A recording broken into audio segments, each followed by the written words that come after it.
Good morning, everyone. I'm Reverend Dori, and this is the Bible study of Genesis of the Torah that we're doing along with the creation sermons. So today we're going to look at the second half of Genesis. And the second half of Genesis is the story of Abraham through Joseph. So those are the three we're going to look at. And we're going to look at it. Last week I talked about source criticism. Today is historical criticism. Now, a historical critical method is about trying to understand the people for whom, and their culture and their history for whom the scriptures were written about and written for. So it's that kind of method. So we're looking at a Hebrew people who are who roam around. They follow the flocks. They do some trading along the trails, and they are a very nomadic people whose wealth is in their flocks. Now, we're lucky actually that we have a group of people who are actually like that still in Israel. We call them the Bedouins. That's not what they call themselves, but we call them the Bedouins, and they are people that have for centuries lived this same lifestyle. Unfortunately, just like we took the Indians off of their roaming and put them on reservations, the state of Israel is doing that to the Bedouins now, under the name of better protection, better education, better health care, but it's a reservation. So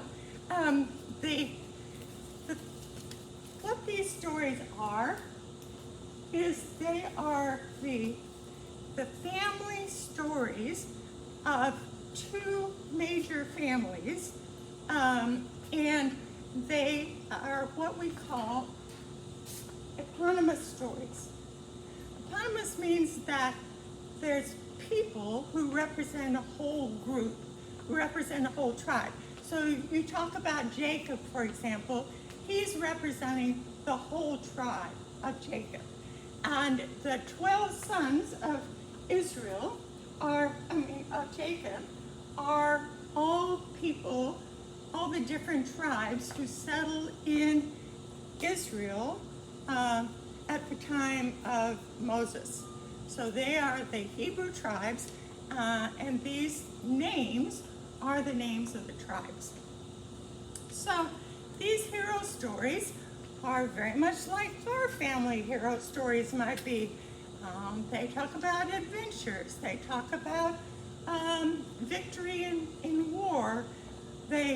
Brothers are in conflict with each other. Women are in competition with each other. In this culture, women gain their status through motherhood.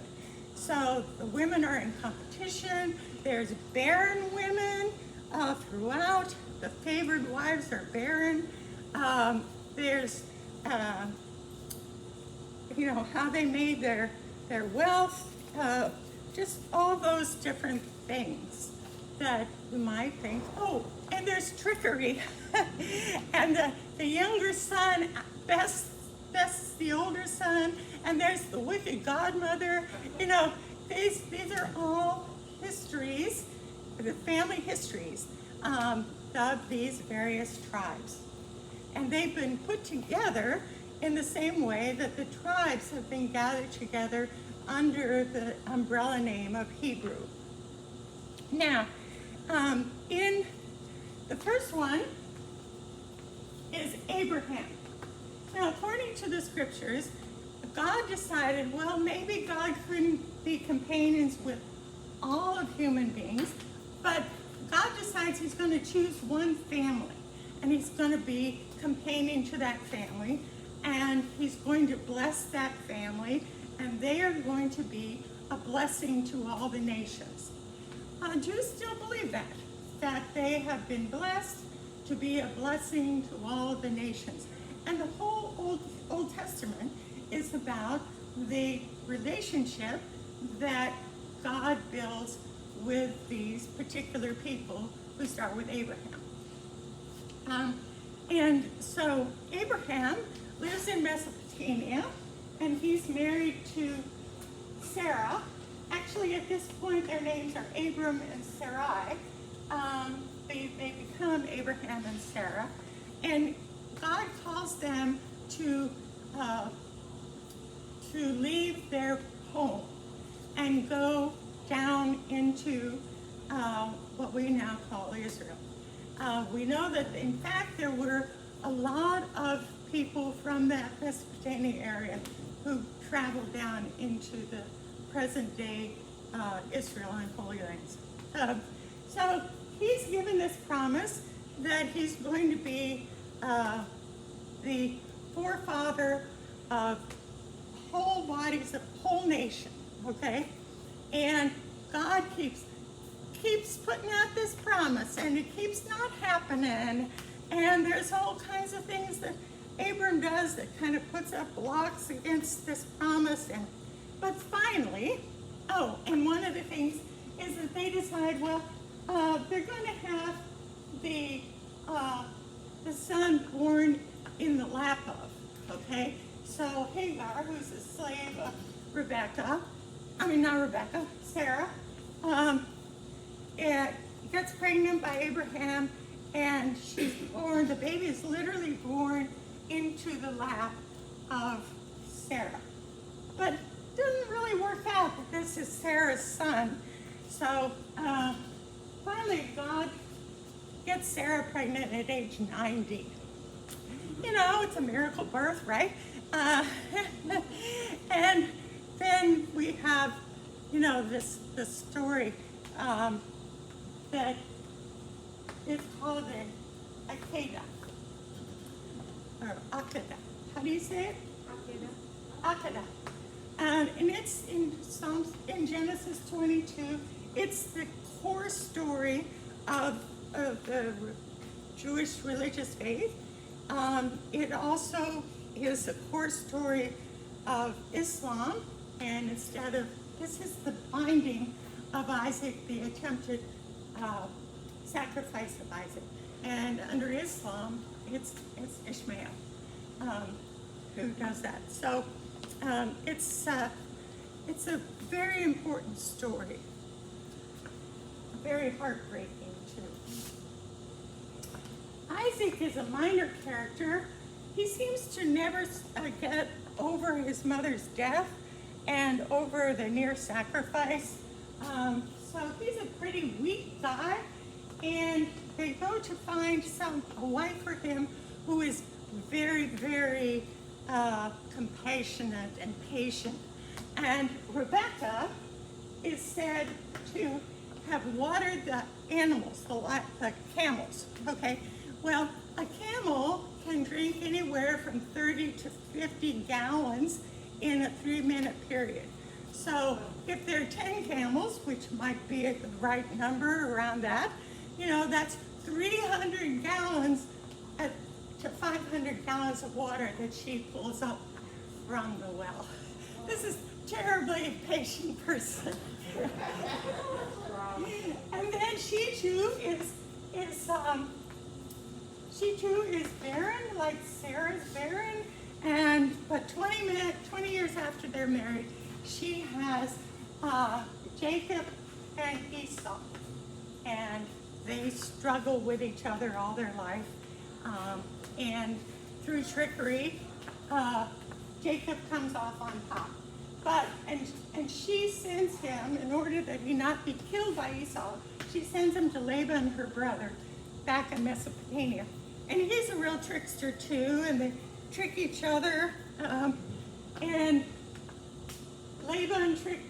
Jacob has fallen fast in love with Rachel when he first sees her, and he's so strong he moves the stone all by himself, which over the well, which normally takes a whole bunch of men.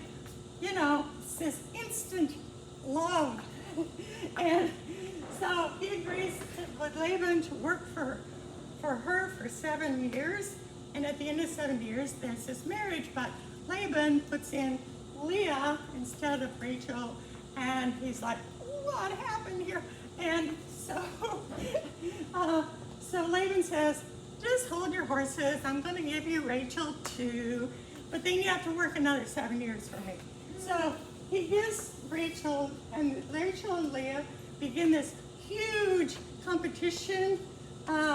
Leah is fertile, and she has these 4 sons. After which time she seems to be barren, or probably Jacob quits coming in to have sex with her. So she gives him her maidservant, and her maidservant, Bilhah,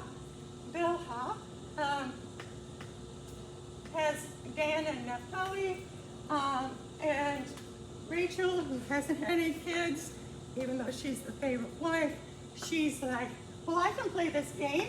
And so she gives Abraham her maidservant, a slave actually, and Gad and Asher are born. And then Leah makes this deal with Rachel that she'll, so that Jacob would come back to her tent, and she has 2 more sons.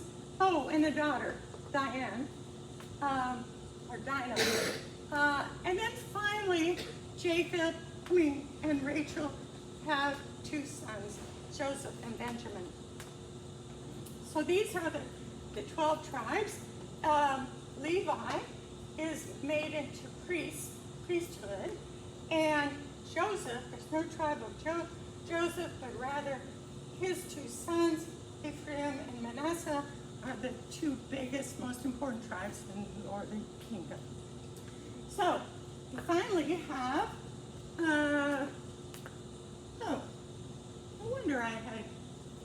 you finally have Joseph, and many scholars think that Joseph is a cohesive novelette, maybe the first novelette that's ever been written. But they think it's a written work from very early on. And it's the story of Joseph who gets sold into slavery and then rises to be the vizier and saves the family. But they're now all in Egypt. So this is our lecture for today. I hope to see you next week. Oh, by the way, we are going to have a 5th Sunday, but we're going to have to skip a Sunday so that it will be August the 28th. And to tell the truth, maybe skipping a Sunday is fine because Deuteronomy is kind of out there. So anyway, next week we will look at Exodus and Numbers, the story of Moses and the people who leave slavery. So thank you very much, and we'll see you next week.